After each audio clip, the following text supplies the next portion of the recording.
ఆ సేవా పరిచర్యలో ఉంటారు అని కూడా మనకు అర్థమవుతుంది. ఎందుకనగా ఇక్కడ యూదులు, ఇశ్రాయేలు వారు లేరు.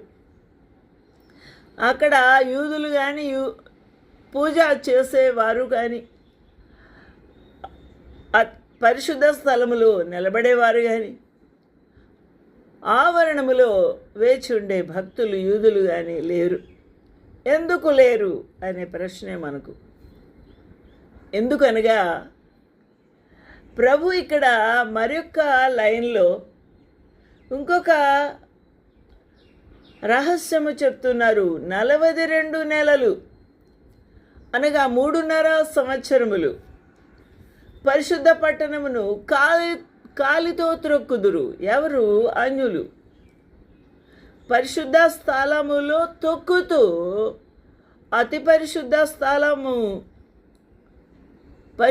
స్థలము ఆవరణమును వారు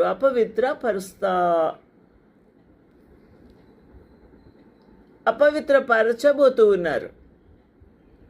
ఇక అక్కడ యాజకులు కానీ లేవీలు కానీ యూదులు కానీ లేరు, ఉండరు అని అర్థం. ఎందుకు అనగా ఈ ప్రాంతంలో యెరూషలేములో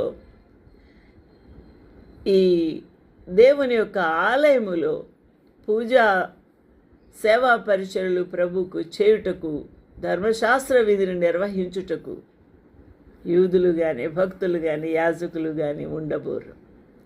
ఎందుకనగా అంత్యక్రీస్తు ప్రవేశము జరిగింది. అప్పటికి అంత్యక్రీస్తు పరిపాలనలోకి తేబడింది. యెరూషలేము యొక్క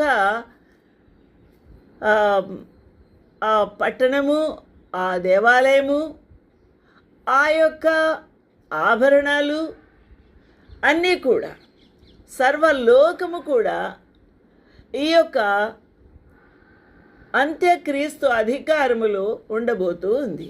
అందువలన వాడు అంత్యక్రీస్తు అతి పరిశుద్ధ స్థలములోనికి వెళ్ళి నేనే దేవుడను అని కూడా చెప్పే సమయము ఆ కాలంలోనే జరగబోతుంది. ఇక్కడ మరి ఒక అతి విశేషమైన సంగతి ఇక్కడ మనము చూడబోతూ ఉన్నాం. ఈ ప్రవచనము నెరవేరబోతూ ఉంది అని కూడా ప్రభు చెప్తూ ఉన్నారు. ఈ ప్రవచనము నెరవేరబోవడానికి ప్రభువు